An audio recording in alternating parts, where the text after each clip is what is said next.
Okay, welcome everybody. Today I'm going to do a little short video just to introduce you to the Copperhead. Copperhead being the most common venomous snake we have in North Carolina. You see them all over the state. Be careful when you're going through your wood pile, moving stacks of bricks or whatever like that, because this clutter is what they're seeking. That's shelter to them. Any place they can get under and away from us and feel comfortable, that's what they're looking for. Copperheads are very timid creatures. They try to avoid us at all costs, really. And they only bite when they're truly threatened and they see no other way out. They don't want to bite us. They just get to the point where they feel like they have to. Yeah, if you can understand that. They would rather save that venom to help get them in their next meal instead of wasting it on us. So don't freak out when you see them, because just get a stick or a shovel or a rake or something and move them over there to where they're not going to bother nothing. Here I'm well away from people or any civilization, livestock or anything like that. So these snakes that I turn loose here, it would be quite a journey for them to get to where they'll bother somebody. So that's why I picked this spot to turn them loose at. So I'm going to go ahead and get the camera set up so you can see what we're doing. I'm going to get them out of the box and we're going to introduce you to the Copperhead.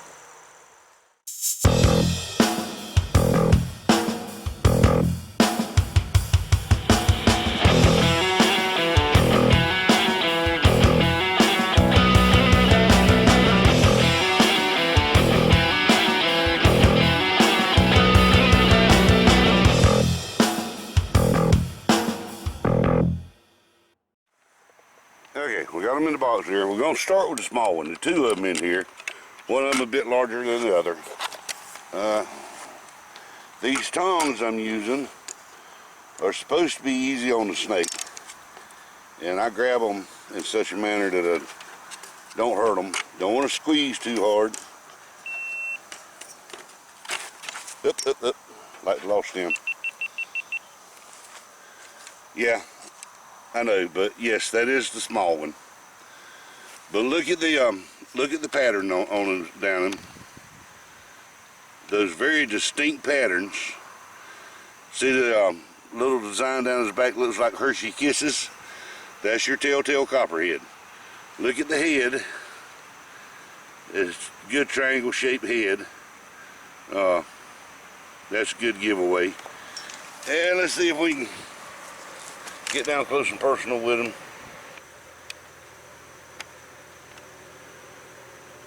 See them eyes with the slit in them, looks like cat eyes. Notice that hole in front of the eyes.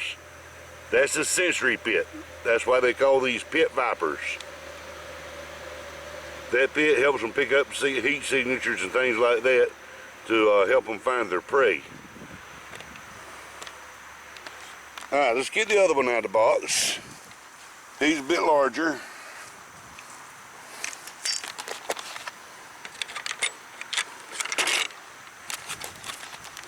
See, that's a Mac Daddy right there. That's a good size for a Copperhead. Copperheads generally don't get more than about 2 foot long. If you find a 2 foot long Copperhead, you're dealing with a big snake. Look, he's upset with me. That's all right. We're gonna get him out of the box. Put him down here. Look how long that sucker is.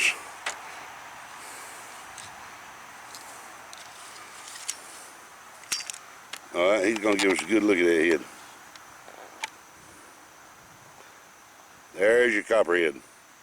You can see them eyes. You can see them pits right in front of his eyes real good.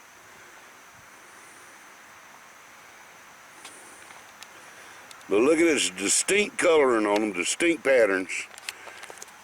The color on them may vary a little bit, but it's always going to be that same copper tone. If you'll see these two, this one has a lighter shade than that one. Just slightly lighter. But they're both the same snake. Both of them, as far as their patterns go, they will not change that pattern through their life. The only thing that might be different is the young ones, see that tail there? The young ones will have like a fluorescent orange or yellow tip on their tail. But you'll know they're juveniles because the length ain't nothing to them. And you see here, they're very reluctant to bite. Because, like I say, they use that venom to collect their prey. That's how they feed. They'll strike a mouse or something and inject just a little bit of venom in them to render them immobile so that they can eat them at their leisure. And they don't want to waste that venom on us.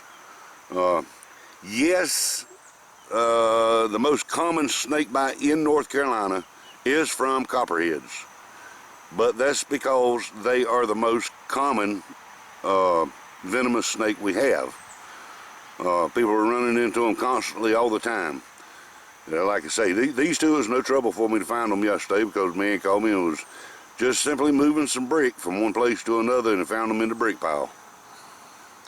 So when you're moving stuff around, be careful, watch what you're doing.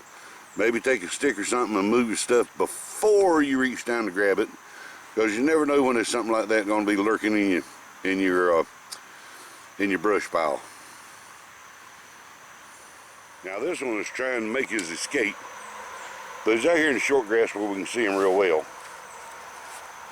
Keep your grass mows short and tight because they don't like to be out here in the open like that. He is very vulnerable because you can see him in that grass. So let's put him somewhere where he's more comfortable. Whoops, dropped him. We'll put him over here where he's more comfortable.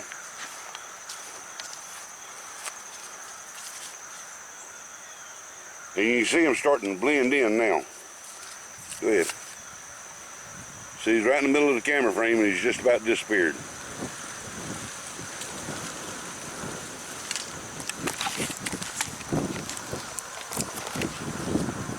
That's their camouflage. That's how they stay hid. Like I say, out here on this open grass, they're not comfortable out here because they're entirely too vulnerable. You see that one? He's standing out. He's standing out amongst the grass, on top of the grass.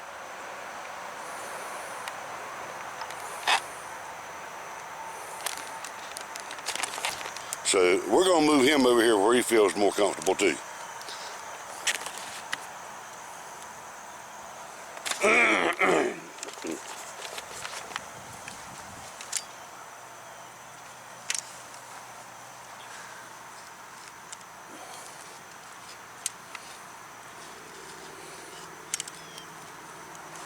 All right, little big boy.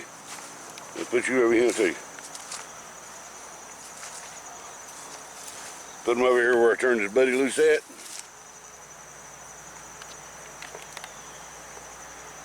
And see, as he moves through there, he blends in very well. In fact, if he's not moving, he's hard to spot. There he goes.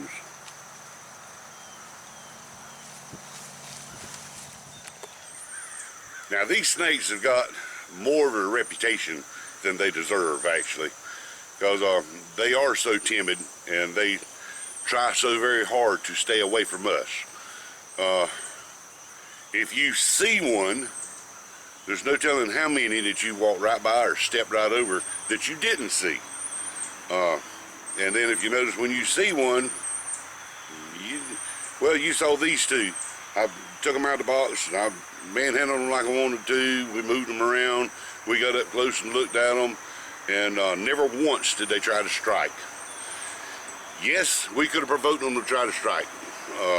If we got closer to them, if we got more in their face, so to speak, yeah, they might tend to strike then. But they use that as a last resort because it's like I say, they do not want to waste that venom on us. because they're like any other creature. They've got to eat to survive, so they want to save that venom to catch their prey. So y'all, let's be easy on these critters when we come across them. There's absolutely no reason just to kill them outright. They can be moved easily enough. Call me, I'll be glad to come get them. Of course, I have to charge for my services, but I'll come get him. There's other people like me that deal with snakes. You know, everybody knows somebody that likes snakes. So if you have a problem, if he's in your backyard and you got to get rid of him, call one of us. We'll come get him. We'll move him. Not a problem. And yeah, they are venomous, but the copperhead, of the 6 different venomous snakes we have in North Carolina, the copperhead venom is the least potent of all of them. He is the least dangerous venomous snake we have. If you get hit by a copperhead, go seek medical attention. They give you a shot, it'll clear it right up in a couple of days. As opposed with the cottonmouth or the rattlesnake, you best seek medical attention quick with them. Their venom is they got a hemotoxin venom. That means it works on the bloodstream. It breaks down the red blood cells. It'll clot them up and destroy them. They'll lose their consistency and just lump up. The other bad snake we've got in North Carolina, and he's way down on the southern border, so you're not going to see him in most of the state, will be the coral snake.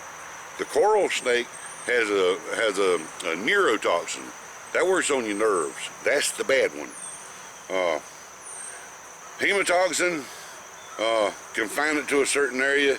You may lose a limb, but you ain't gonna lose your life. Get medical attention quick. They'll give you some anti-venom. Most of the time that clears it up. So long as you're a good, healthy person, you're not gonna have a whole lot of problem with it. Good point. If one of those snakes had bitten me, I'm 62 years old and I'm fairly decent health. I'm full grown. I weigh right at 300 pounds. Had one of them hit me, I'd have got over it. Not a problem. Their venom's just not strong enough to take me out. And that's the way it is with most adults anyway. If you got heart problems or something like that, it might be a different story. But typically speaking, a copperhead bite is very survivable. It is the most survivable venomous snake bite that you can get in the state of North Carolina. So their reputation, their bad reputation is a bit undeserved. And when we haven't run across them in the garden or in the backyard or something like that, let's keep that in mind. He's not out to take you out. He's just trying to make a living, just like the rest of us. So stay away from him, keep the pets away from him. Get somebody to shoo them in a trash can or something and take them out in the woods and dump them. Everybody be happy. But I hope this little video might have helped you a little bit.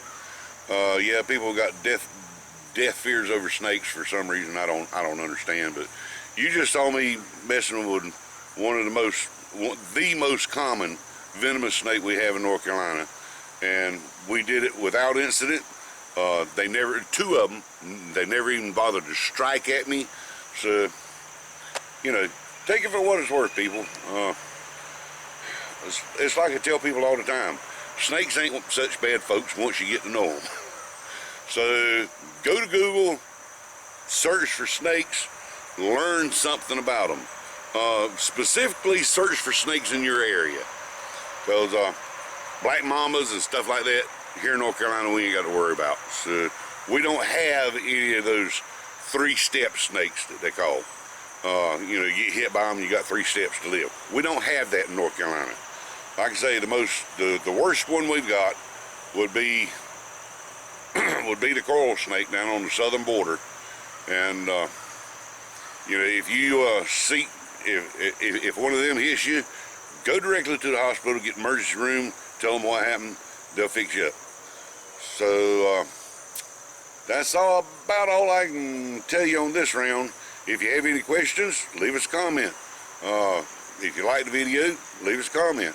I like comments because comments are how I know that you're engaging in the video. So please do that. Do the like and subscribe thing and all that kind of good stuff. But most important, leave your comments. And if you like this video, I intend to do more. We're gonna take each critter as we get to it and talk a little bit about it and see if we can alleviate some of your fears. So if you got a particular critter you're interested in, ask me about it. I'll research it out and see if I can answer your questions. So until next time, y'all have a good one and be easy on your snakes.